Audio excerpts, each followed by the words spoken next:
दोस्तों नमस्कार। जैसा कि आपको मालूम है, आज भारतीय संविधान सभा के अध्यक्ष, जिन्होंने संविधान की ड्राफ्टिंग कमेटी के अध्यक्ष डॉक्टर भीमराव अंबेडकर जी का जन्मदिन है। उनको बहुत बहुत शुभकामनाएं। उनको बहुत बहुत उनके परिवार को असीम शुभकामनाएं कि उनके माँ बाप को भी असीम शुभकामनाएं कि कैसा हीरा पैदा किया, जिन्होंने देश के लिए ड्राफ्टिंग कमेटी का चेयरमैन बनने के नाते एक ऐसा संविधान, हालांकि लिखा किसी और था, लेकिन ड्राफ्टिंग कमेटी के चेयरमैन थे। बहुत मेहनत की इन्होंने और इसलिए उनको बहुत सारी शुभकामनाएं उनके परिवार को, और वो हमेशा अमर रहें। इसी के साथ हम इस वीडियो का शुभारंभ करते हैं। हम अंबेडकर का मैं सम्मान इसलिए नहीं कर रहा कि वो महार जाति से थे, या किसी का सम्मान मैं इसलिए नहीं करता वो ब्राह्मण जाति के थे। ये सब चीज़ें पॉलिटिकल चीज़ें होंगी, राजनीतिक चीज़ें होंगी, मुझे इसका कोई मतलब नहीं है। मैं तो सरनेम भी अपना नहीं लगाता हूँ, विजय कुमार ही लिखता हूँ। अगर कोई पूछता है जिनको जाति की खुजली है, फिर सरनेम बता देता हूँ। वैसे मैं जातिवाद के पूरी तरह से खिलाफ हूँ। आप शादी ब्याह अपनी कम्युनिटी में कर लीजिए, मैं उसके खिलाफ नहीं हूँ, लेकिन हर जगह जाति घुसेड़ना मैं उसके खिलाफ हूँ। अखिलेश यादव के पहले आज हमारा टॉपिक रहेगा असुद्दीन ओवैसी, जो कहते हैं कि ये अनकॉन्स्टिट्यूशनल है वक्फ बोर्ड वगैरह। तो हम साबित करेंगे इस्लाम से बड़ा कोई अनकॉन्स्टिट्यूशनल असंवैधानिक कोई चीज़ नहीं। कुरान हमारे संविधान की मजाक बनाती है, उसका अपमान करती है। तो हम अखिलेश यादव से पूछना चाहते हैं, पिछड़ा दलित और अल्पसंख्यक की जो राजनीति करता है, इसमें आदिवासी किधर है? क्योंकि उत्तर प्रदेश में आदिवासियों की संख्या बहुत कम है, इसलिए उसने आदिवासी लिखा नहीं, वो अल्पसंख्यक कोई आदिवासी कह देगा। ये इतने धूर्त नेता हैं, जातिवाद के खिलाफ लड़ाई लड़ते हैं और अपनी जातियों का सहारा लेते हैं। ऐसे नेताओं से बचिए। तो आज हम बात करते हैं दोस्तों कि भारतीय संविधान आर्टिकल 14, मैंने इसके पूरी किताब लिखी है, आप उस किताब को खरीद सकते हैं।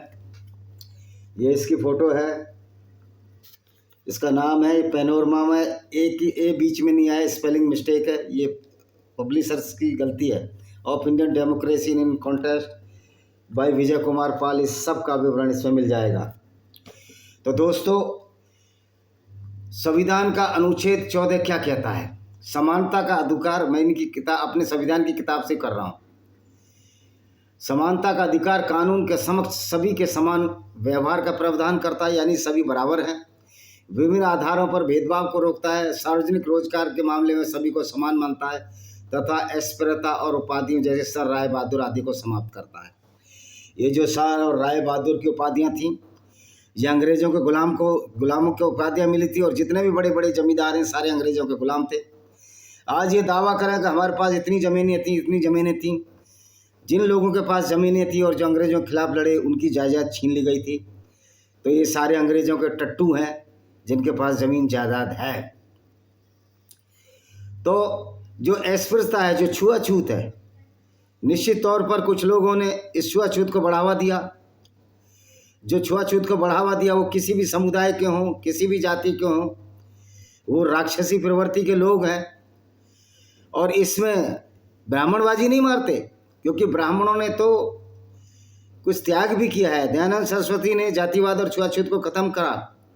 लेकिन एक वाहियात इस्लाम एक ऐसा है, वाहिद इस्लाम एक ऐसा है, ओनली सिंगल वन, जो छुआछूत की तो बात छोड़िए, गैर मुस्लिमों को नजस पोटी जितना गंदा बोलता है। ये कुरान की आयतों में है, मेरे वीडियो डले हुए हैं, आप देख, लिंक में जाएंगे।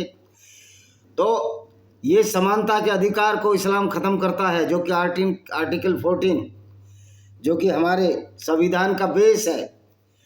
क्योंकि इस्लाम ये कहता है कि गैर मुस्लिम जो काफिर हैं उनको तो जीने का हक ही नहीं है, वो तो नजस हैं, मखलूक हैं, गंदे मखलूक हैं, मतलब गंदे जो अल्लाह ने बनाए हैं। और ये कैसा अल्लाह है जो अच्छे भी बनाता है और बुरे भी बनाता है। यद्यपि हमने आपको बता ही दिया कि अल्लाह नाम की कोई चीज़ नहीं है, ये फैब्रिकेटेड आइडियोलॉजी है। और इस इस्लाम के नाम पर मुर्शिदाबाद में जो दंगा हो रहा है, हिंदुओं को भगाया जा रहा है, उसमें दलित हिंदू नहीं होंगे क्या? तो मैं इन दलित नेताओं को कहना चाहता हूँ कि जो इस्लामिक लोगों से आप जो गठजोड़ पॉलिटिकल जो आप पवित्र गठबंधन बना रहे हो, खासतौर से चंद्रशेखर रावण और मायावती जैसे लोग, इनको समझ में आना चाहिए कि बाबा साहब के संविधान की ये बेहुरमती करते हैं, बेइज्जती करता है इस्लाम, और आप उन्हीं की गलबहियाँ गोद में बैठे हो और बाबा साहब अम्बेडकर के बहुत बड़े पैरोकार बनते हो। ये तुम्हारा धूर्तपन और फ्रॉड है। आगे पढ़ते हैं, देखिए आर्टिकल 14 यानी अनुच्छेद 14 क्या कहता है। समानता के अधिकार के बारे में जानने से पहले कितनी समानता होती है? एक प्राकृतिक होती है, एक सामाजिक होती है, एक नागरिक, एक राजनीतिक, आर्थिक और कानूनी। यानी कानून की नज़र में सब बराबर हों, प्राकृतिक रूप से सब बराबर हों, सामाजिक रूप से सब बराबर हों, नागरिक के अधिकार सबके बराबर हों, राजनीतिक अधिकार बराबर हों। ये है अनुच्छेद 14। राज्य, धर्म, मूलवंश, जाति, लिंग या जन्म स्थान के आधार पर किसी व्यक्ति को भारत के राज्य क्षेत्र में कानून के समक्ष समानता, कानून के समान संरक्षण से वंचित नहीं करेगा, यानी बराबर के कानून होंगे। लेकिन इस्लाम ऐसा नहीं करता। जहाँ जहाँ इस्लामिक राष्ट्र हैं वहाँ गैर मुस्लिम दोयम दर्जे के हैं। लेकिन ये बात अलग है कि आज सऊदी अरब, यूनाइटेड अमीरात इन इस्लामिक कंट्रियों से, पाकिस्तान जैसों से बहुत अच्छे हैं। उसकी वजह ये है, कब कहने को वो इस्लामिक राष्ट्र हैं, निश्चित तौर पर अब वो इस्लामिक राष्ट्र नहीं है, क्योंकि वो सबको समानता का अधिकार देते हैं। और जो सऊदी अरब है, जो मोहम्मद बिन सलमान हैं, उनके जो राजकुमार हैं, वो वास्तव में एक महान व्यक्ति हैं। उन्होंने इस्लाम की बारीकी को समझा, इस्लाम की गंदगी को समझा, इस्लाम की ऐसी मानवता विरोधी बातों को समझा, और उन्होंने इसलिए कहा कि मदरसे बंद करो, ये हदीसों को मत पढ़ो, क्योंकि वो भी जानते हैं कि इस्लाम के मानने वालों की कितनी बेइज्जती इस इस्लाम की वजह से हुई है। तो ये इस्लाम अगर शरिया लागू हो जाए तो बराबर का अधिकार नहीं देता, हमारा संविधान बराबर का अधिकार देता है। तो मैं ये कहूँगा कि हमारा संविधान कुरान से बहुत ज़्यादा बेहतर है। कुरान और संविधान की कोई कल्पना ही, कोई मुकाबला ही नहीं हो सकता। जहाँ हमारा संविधान सभी लिंग, जाति, धर्म के लोगों को कुछ भी माने स्वतंत्रता की गारंटी देता है, वहीं इस्लाम कहता नहीं, अगर आप नॉन मुस्लिम हैं तो तुमको नरक मिलेगा, जन्नत नहीं, जहन्नुम मिलेगा। संविधान में इस बात की बेतुकी बातों की कोई गारंटी नहीं है, क्योंकि ये फैब्रिकेटेड और काल्पनिक बातें हैं जन्नत और जहन्नुम की। तो संविधान कुरान की बातों को डिबंक करता है, उनको ख़त्म करता है। संविधान कुरान शरीफ से बहुत लाखों दर्जे अच्छा है। इसलिए हम कह सकते हैं जो संविधान सभा के अध्यक्ष थे, आदरणीय हमारे प्रथम राष्ट्रपति डॉक्टर राजेंद्र प्रसाद, आदरणीय भीमराव अम्बेडकर जी, और अन्य लोग जो इस ड्राफ्टिंग कमेटी के अध्यक्ष थे, भीमराव अम्बेडकर जी और उनके साथी, और जिन्होंने संविधान सभा के अध्यक्ष थे, ये लोग बहुत महान लोग हैं और मोहम्मद से भी ऊंचे हैं। ये लोगों को बुरा लग सकता है कि अब मोहम्मद के बराबर कैसे हो जाएंगे। हाँ, कुछ कॉन्टेक्स्ट में ये मोहम्मद के बराबर नहीं होंगे। जैसे कि जो मोहम्मद जो काफ़िले लूटता था, इन्होंने कभी लूट नहीं की होगी, इन्होंने कभी औरतों को गुलाम बनाकर बाज़ारों में नहीं बेचा होगा। तो इसी से लगा सकते हो कि मोहम्मद का जो कानून था, जो मोहम्मद का इस्लामिक कानून था, हमारे भारतीय संविधान की दृष्टि में पूरा का पूरा अपराध है। क्योंकि आप किसी की औरत लड़कियों को लूट कर बाज़ारों में बेचोगे तो आपको ज़मानत नहीं मिलेगी। अगर आप किसी को सिर्फ इसी बात पर कत्ल करोगे कि वो गैर मुस्लिम है तो ज़मानत नहीं मिलेगी। तो हम ये कह सकते हैं कि भारतीय संविधान कुरान से बहुत अच्छा है और कुरान भारतीय संविधान की अवहेलना करता है। असुद्दीन ओवैसी कहते हैं कि वक्फ बोर्ड अनकॉन्स्टिट्यूशनल है। मैं असुद्दीन ओवैसी को कहना चाहता हूँ कि जिस इस्लाम को तू मानता है, जिस कुरान को तू मानता है, पूरा का पूरा अनकॉन्स्टिट्यूशनल है, पूरा का पूरा एंटी ह्यूमन है, पूरा का पूरा लोगों की बेइज्जती और नफरत फैलाने वाली ये आइडियोलॉजी है जिसको इस्लाम के नाम से जानते हैं। जबकि भारतीय संविधान तो समानता का अधिकार देता है, लोगों में विद्वेष फैलाने से रोकता है, देश में कानून के हिसाब से सभी को बराबर की सुरक्षा प्रदान करता है। समान परिस्थितियों में कानून लोगों के साथ समान तरीके का व्यवहार करता है। कानून के समक्ष सभी नागरिकों के साथ समान व्यवहार किया जाता है और किसी भी प्रकार का भेदभाव से बचा जाता है। तो ये आर्टिकल 14 का ये इस्लाम विरोध करता है और भारतीय संविधान का विरोध करता है। इसलिए आपने देखा होगा बहुत से मुस्लिम लीडर कहते हैं कि हम संविधान को नहीं मानेंगे, कानून को नहीं मानेंगे। जिस तरह ये ममता बनर्जी कहती है कि हम वक्फ बोर्ड को लागू नहीं करेंगे, वक्फ बोर्ड तो डंडे की नोक पर लागू कर दिया जाएगा और ममता बनर्जी को अरेस्ट कर दिया जाएगा, इसको भी डिब्रूगढ़ की जेल में डालो। मोदी जी आपकी क्या कमजोरी है जो इसको अभी तक अरेस्ट नहीं किया? इसमें आपका फ़ायदा होगा, पॉलिटिकल फ़ायदा होगा। वो 23% के लिए लड़ रही है, आप 70% के लिए लड़ो। बंगाल में 70% हिंदू हैं और गैर मुस्लिम भाई भी हमारे इस बात को समझेंगे कि इस्लाम सभी को मारने और काटने और कत्ल करने की बात कहता है। तो बाबा अम्बेडकर साहब और डॉक्टर राजेंद्र प्रसाद जी तो बहुत महान व्यक्ति हैं। हमारा संविधान तो कुरान से भी ऊपर है या किसी भी उस किताब से ऊपर है जो भेदभाव बढ़ाती है, चाहे कोई भी XYZ। लेकिन वेदों में कोई ऐसी परिकल्पना नहीं है। ये दलित नेता ये पढ़ते नहीं वेदों को, ये खाली कुछ चंद लोग जो ब्राह्मण थे, पुजारी थे, जिन्होंने इस भेदभाव को बढ़ावा दिया, उनकी बातों में आकर सारे सनातन वैदिक धर्म को गलत करने की बात कहते हैं, जबकि ऐसा नहीं है। अब पढ़ते हैं अनुच्छेद 15 क्या कहता है। यह अनुच्छेद किसी भी तरह के भेदभाव पर रोक लगाता है। यह अनुच्छेद नागरिकों को धर्म, मूल वंश, जाति, लिंग या जन्म स्थान के आधार पर राज्य द्वारा किए जाने वाले हर तरह के भेदभाव से सुरक्षित रखता है। इसके मेन सैलिएंट फीचर क्या है? कोई भी नागरिक केवल मूल वंश, धर्म, जाति, जन्म स्थान, लिंग या इनमें से किसी के आधार पर निम्नलिखित के संबंध में किसी दायित्व, अक्षमता, प्रतिबंध या शर्त के अधीन नहीं होगा। यानी कोई भी किसी में पैदा हो जाए उस पर कोई स्पेशल बंधन नहीं लगाए जाएंगे। लेकिन इस्लाम की एक खूबी है कि अगर आप एक गैर मुस्लिम हैं तो आपको ये मानव ही नहीं मानते, इंसान ही नहीं मानते, क्योंकि कुरान में कहा गया है कि गैर मुस्लिम जो इस जन्म में बंदर हैं वो पिछले जन्म में यहूदी थे। क्योंकि यहूदी और ईसाई जहाँ मोहम्मद पैदा हुआ था, जहाँ मोहम्मद ने ये मिसगाइडेड मिसाइल चलाई जिसको इस्लाम के नाम से जानते हैं, जो पूरी दुनिया के विध्वंस के लिए पैदा हुई, वहाँ पर ईसाई और यहूदी रहते थे।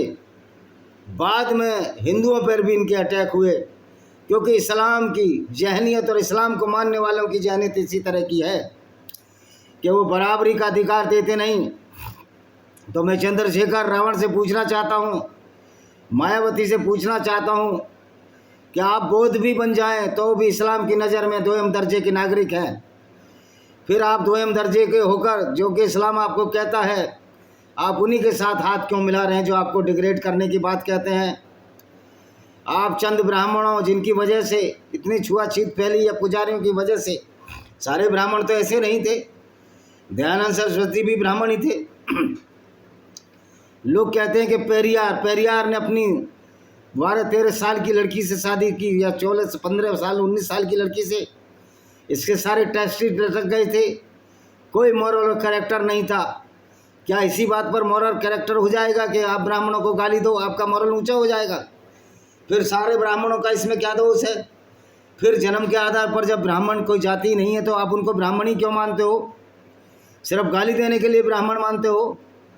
जब कर्म के आधार पर भेदभाव नहीं है और कर्म 4 वर्णों में वर्ण बांटे गए कि जो जैसे कर्म करेगा फल देगा भगवान, फिर ब्राह्मणों का एक एजेंडा चलाया गया। ये इस्लामिस्ट लोगों द्वारा एजेंडा चलाया गया। इस्लाम के लोगों ने, मुसलमानों ने कभी ये नहीं कहा कि तुम्हारे कुरान में क्या है, सिर्फ नफरत और नफरत भरी हुई है। गैर मुस्लिमों को अछूत से भी निम्न दर्जा दिया गया है और उसमें हिंदुओं और बौद्धों, जैन, जिनका कि कुरान में जिक्र नहीं है, कुरान में सिर्फ 2 ईसाई और यहूदियों का जिक्र है, उनको तो पीपल ऑफ बुक कहा गया है, यानी उनको तो छोड़ दिया जाएगा जजिया लेकर। लेकिन जो मुस्किरीन हैं, मूर्ति पूजक हैं, बहुदेववादी हैं, या गैर ईसाई और गैर यहूदी हैं, उनको तो जजिया लेकर भी उनको मार दिया जाएगा, उनकी जीवन की कोई गारंटी नहीं है। तो चंद्रशेखर रावण जी, आप हमारे जाटो भाइयों को कितना मूर्ख बनाओगे? और जाटो भाइयों को समझना चाहिए कि ऐसे व्यक्ति के जो सिर्फ हिंसा भड़काता जैसे वामन बेशराम, उसके पीछे लगे रहते हो आप। सच्चाई को कबूल करो। सनातन वैदिक धर्म को ख़त्म करने की कोई औकात नहीं किसी की। 10-15 करोड़ वाहिट लोग सनातन वैदिक धर्म अपना चुके हैं। तो ये दिमाग से निकाल दो, जो अच्छाई है वो अच्छाई रहेगी, और कोई भी आइडियोलॉजी जिसमें ये कहा गया वसुधैव कुटुंबकम, वो कभी ख़त्म नहीं होगी। नेचुरली बहुत सारी चीज़ों को मैं भी नहीं मानता, नास्तिकता की तरफ झुका हुआ हूँ, लेकिन वसुधैव कुटुंबकम ये तो एक न्याय और समानता के सिद्धांत की बात है। यही तो हमारा संविधान कहता है। फिर हम कैसे मान लें कि सनातन वैदिक धर्म गलत है? अगर उस पर एक्शन नहीं कर रहे तो इंसान गलत है, लेकिन इस्लाम के मामले में ऐसा नहीं है। इस्लाम की किताब गलत है। इस्लाम नफरत फैलाता है और रिटन में लिखा हुआ डिस्क्रिप्शन है। ये फ़र्क है इस्लाम में और सनातन वैदिक धर्म में। सनातन वैदिक धर्म में जिन तथाकथित पुजारियों या सो कॉल्ड अपने को उच्च समझने वाले लोगों ने जो अस्पृश्यता छुआछूत की आग फैलाई, उनकी राक्षसी प्रवृत्ति सबके सामने आ रही है, और हमारे संविधान ने उस चीज़ को भी ख़त्म कर दिया है। लेकिन क्या संविधान की बात कोई मुसलमान मानेगा? वो कुरान को हमेशा ऊपर रखेगा, और जब कुरान को ऊपर रखेगा तो बाबा साहब अम्बेडकर के संविधान की वो अवहेलना करता, उसकी बेइज्जती करता है। चाहे वो असुद्दीन ओवैसी हो, चाहे अकबरुद्दीन ओवैसी हो, चाहे अफजाल अंसारी हो, ये दिखाने के लिए कहते हैं हम संविधान की इज्जत करते हैं। कैसे इज्जत कर सकते हो आप संविधान की? जिस कुरान को तुम पढ़ते हो, जिस मोहम्मद को तुम पैगंबर मानते हो, जब वही समानता के अधिकार को छीन लेता है, जब सारे मुसलमान कहते हैं हमें मोहम्मद की सुन्नत पर, शिक्षा पर चलना है, तो इस बात में कोई दो राय ही नहीं, इस बात में कोई संशय नहीं। कोई मुसलमान संविधान की इज्जत करेगा, उसको आदर देगा, क्योंकि फिर वो सच्चा मुसलमान नहीं रह जाएगा।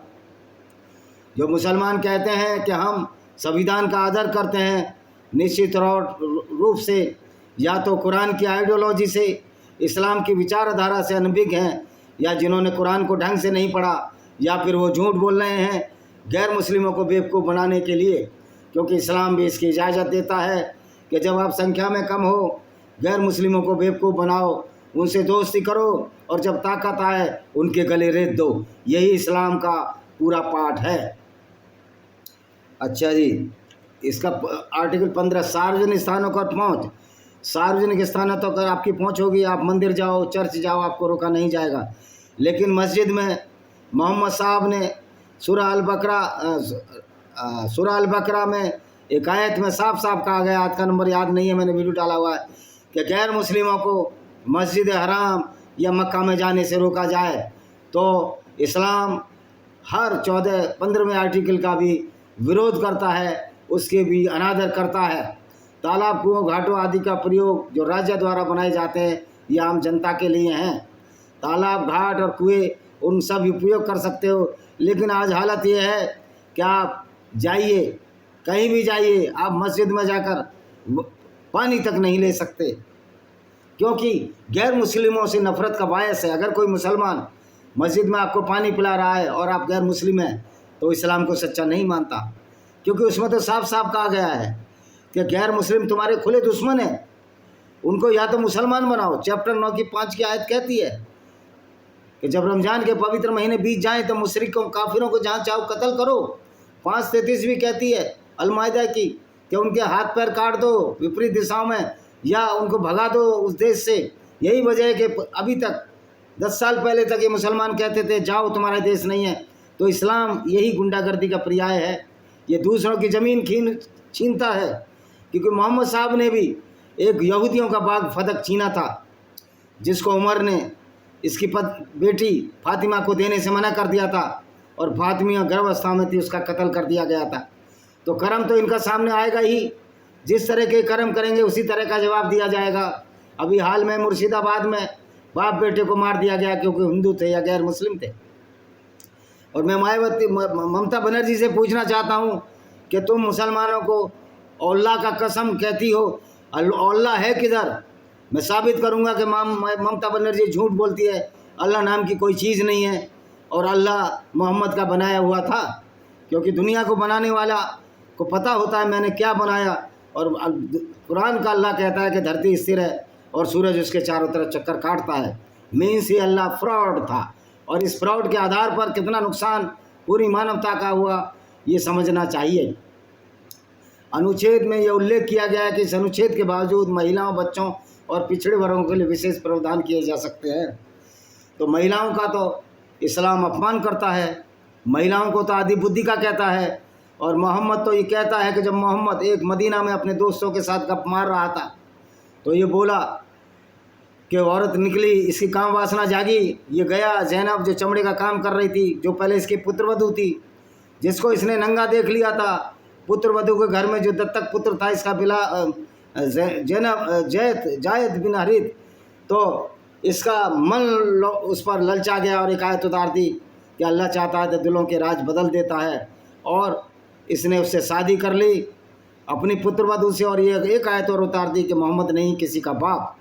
जब मोहम्मद किसी का बाप नहीं है तो मोहम्मद की पत्नियां लोगों की माएँ कैसे हैं, ये सोचने और समझने की बात है।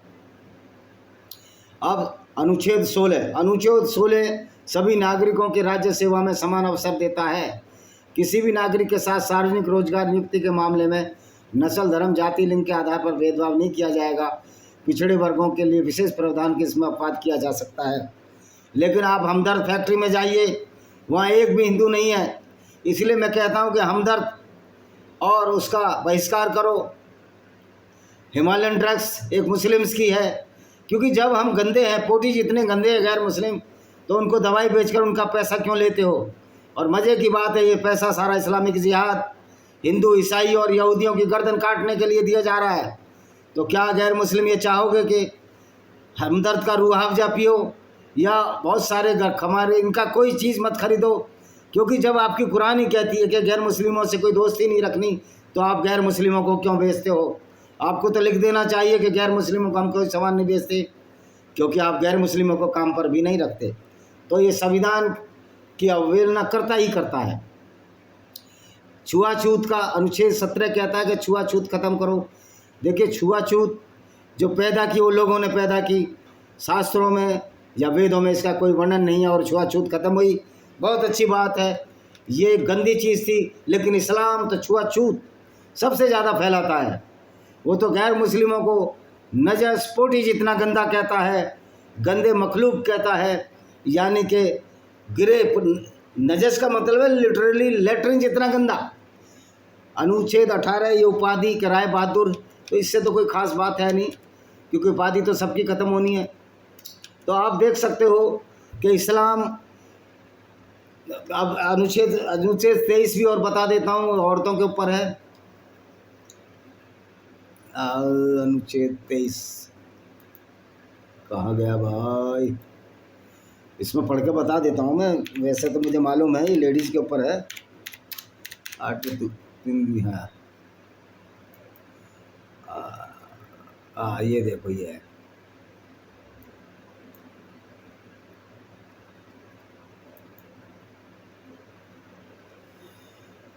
आर्टिकल 23 कहता मानव के दुर्व्यापार, बलात्, श्रम पर प्रतिरोध। मानव का दुर्व्यापार जो औरत का कॉन्स्टिट्यूशनल अधिकार है, बेगार इसी प्रकार का जो श्रम है नियस्त किया जाता है और औरत को बराबरी का दर्जा दिया जाता है। तो आप ये देखिए कि संविधान में जहाँ औरत को बराबर माना गया है, वहाँ इस्लाम में औरत को आधी बुद्धि का कहा गया है, उसकी गवाही भी आधी होगी। और वो औरत को, विडम्बना की बात देखिए, अगर वो औरत अपने पति को तलाक, औरत को तो अधिकार ही नहीं है पति को तलाक देने का। आज वो सिर्फ खुला दे सकती है, वो रिक्वेस्ट कर सकती है कि मैं आपसे तलाक लेना चाहती हूँ, मैं आपसे जान छुड़ाना चाहती हूँ। लेकिन आदमी को 3 बार में कुछ विशेष डिफरेंस पर 3 बार वो तलाक कह दे, उसके मन में हो इसको तलाक देना ही है और इसकी बेइज्जती करानी है, तो उसको तलाक दे देता है। अगर वो पत्नी अपने पुराने पति के साथ आना चाहे तो उसको हलाला करना पड़ेगा, यानी उसको किसी एक के साथ शादी करनी पड़ेगी और उसमें शर्त एक इंटरकोर्स करना पड़ेगा। तो इन मुल्ला मौलवियों ने तो हलाला सेंटर खोले हुए हैं। ये मुल्ला मौलवी ही इस्लाम की आड़ में औरतों के साथ दुर्व्यवहार करते हैं। ये हमारी मुस्लिम बहनों को समझना चाहिए। इस्लाम में आपकी कोई इज्जत नहीं है। हाँ, वो प्रसंग में रह गया कि ज़ैनब जब ये मदीना में गप्पे मार रहा था, एक औरत निकली, तो मोहम्मद की जब काम वासना जागी तो ये ज़ैनब जो चमड़े का काम कर रही थी, जो इसकी कभी पुत्रवधू थी, उसके साथ इसने इंटरकोर्स किया और बाहर जाकर बोला कि औरत कितनी गंदी है जो आदमी को भटका देती है। आदमी को भटका देती नहीं, तुम भटकते हो, ये तुम्हारी आंखों का फेर था। वैसे तो आप मोहम्मद कहते थे अपनी नजरें नीची करके चलो, लेकिन ये मोहम्मद उस औरत को देखकर क्यों ताड़ रहा था, क्यों ताका झाकी कर रहा था। तो ये इस्लाम का दोहरा करैक्टर है। इस्लाम में कोई भी बात अच्छी नहीं है सिवाय इसके कि इस्लाम बहुत बड़ा आतंकियों अपराधियों का गिरोह है। तो असदुद्दीन ओवैसी, तुम्हारा इस्लाम कॉन्स्टिट्यूशनल नहीं है, इस्लाम ये संवैधानिक है। तो आपको समझ में आ गई होगी, ये छोटी सी वीडियो है कि किस तरह बाबा साहब के संविधान के खिलाफ ये इस्लाम है, और कुरान और इस्लाम भारतीय संविधान के खिलाफ काम करता है। कुरान और इस्लाम असंवैधानिक है। अगर हम संविधान को मानते हैं तो निश्चित तौर पर कुरान अपने आप खारिज हो जाता है। चूँकि मुसलमान कुरान और इस्लाम को मानता है, इसलिए वो संविधान की इज्जत कर ही नहीं सकता। इसमें बहुत बड़ी बाधा इस्लाम है, कुरान है, उसकी आइडियोलॉजी है। इसी के साथ इस किताब को ये इसी पर लिखा गया है कि कुरान किस तरह हमारे संविधान की बेइज्जती करता है। इस वीडियो को विराम देता हूँ। वंदे मातरम, जय हिंद, आपका दिन शुभ हो।